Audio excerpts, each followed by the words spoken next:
The husband walked in, gasping and clearing his throat, and said good evening to his wife in a sing-song, elderly voice, and flopped into an easy-chair as though he had just been carrying up a load of wood. There was a sound of a hollow and prolonged cough. Ivan Ivanovitch, transformed from a ferocious tiger into a lamb, timid and meek as a mouse before a cat, scarcely dared to breathe for terror, though he might have known from his own experience that not all injured husbands bite. But this idea did not enter his head, either from lack of consideration or from agitation of some sort. Cautiously, softly, feeling his way, he began to get right under the bed so as to lie more comfortably there. What was his amazement when with his hand he felt an object which, to his intense amazement, stirred, and in its turn seized his hand.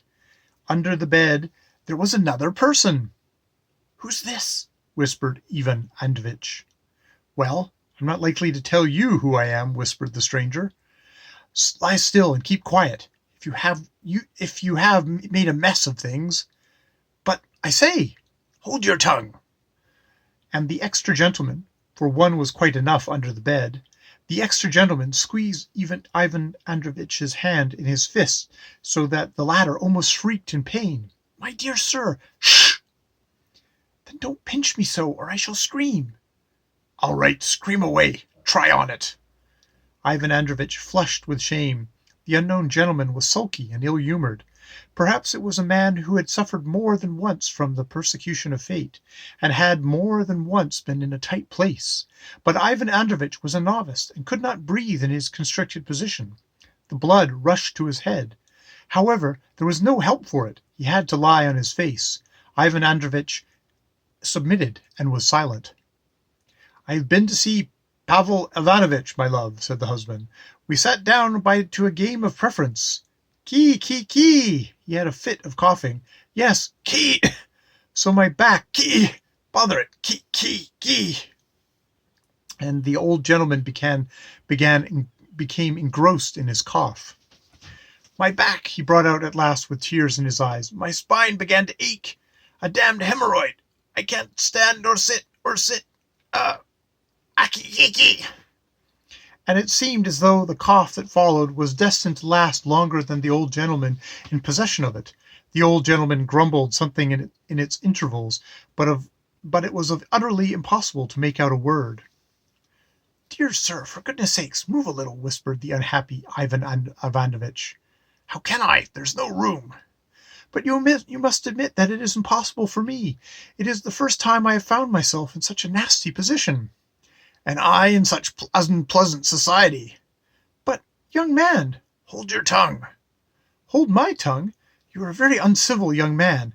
If I am not mistaken, you are very young. I am your senior." "Hold your tongue." "My dear sir, you are forgetting yourself. You don't know to whom you are talking." "To a gentleman lying under the bed." "But I was taken by surprise. A mistake. While in your case, if I am not mistaken, immorality, that is where you are mistaken."